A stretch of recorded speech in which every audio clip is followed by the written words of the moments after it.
রাজশাহীর কোন খাবার আপনার ভালো লাগে?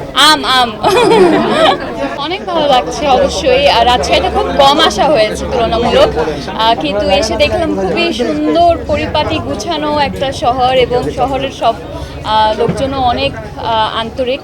প্রত্যেকবার তো আসা হয় কোনো না কোনো কাজের ডাকে, কোনো একটা সময় ফ্যামিলি নিয়ে ঘোরার জন্য আসবো। আমি যতটুকু আজকে ঘুরে দেখলাম খুবই সুন্দর লেগেছে। ট্রাফিকটা অনেক কম, এটা ভালো লেগেছে। বাট আরও ঘুরে দেখার মতো অনেক জায়গা নাকি আছে আমি শুনলাম।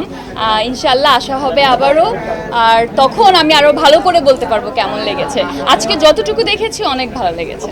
রাজশাহীর কোন খাবার আপনার ভালো লাগে?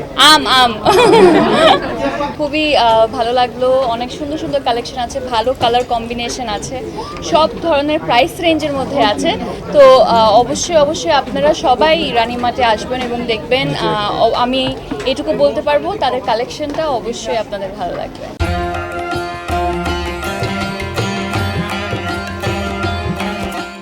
তো কোয়ালিটি আসলে ভালো না থাকলে তো এতগুলো শোরুম আসলে হতো না।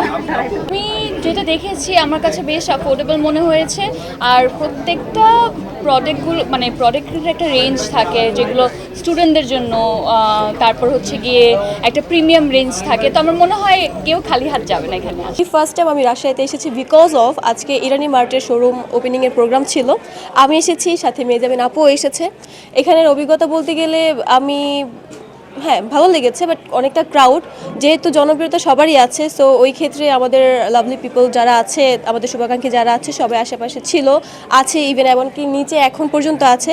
আমার চায়নার একটা সিনেমা নিয়ে কথা চলতেছে এবং সিঙ্গেল নাটকেরও প্ল্যানিং চলতেছে। তার পাশাপাশি আমার র্যাম্প ওয়ার্ক আছে, সামনেই দুটো শো আছে। সো কাজ তো চলছেই, যখন ভালো ভালো কাজ আসবে আপনাদের থ্রুতেই সবার সামনে পৌঁছে দেবো। রাজশাহী তো আমি বরাবরই খুবই পছন্দ করতাম। আজকে প্রথমবারের মতো রাজশাহীতে আসা ইরানি মার্টের ওপেনিংয়ে, আর সাথে ছিল মেজাবিন আপুর মতো তারকা, আরও অন্যান্য অনেকেই। সো আমার তো খুবই ভালোভাবে কাজ করছে। আমি ভাবছিলাম যে অনুষ্ঠানটি খুবই চমৎকার হবে, বাট ঢুকে দেখলাম যে এত বেশি চমৎকার হয়ে গেছে, মানে এত মানুষের ক্রাউড। সো সবাইকে অনেক অনেক ভালোবাসা।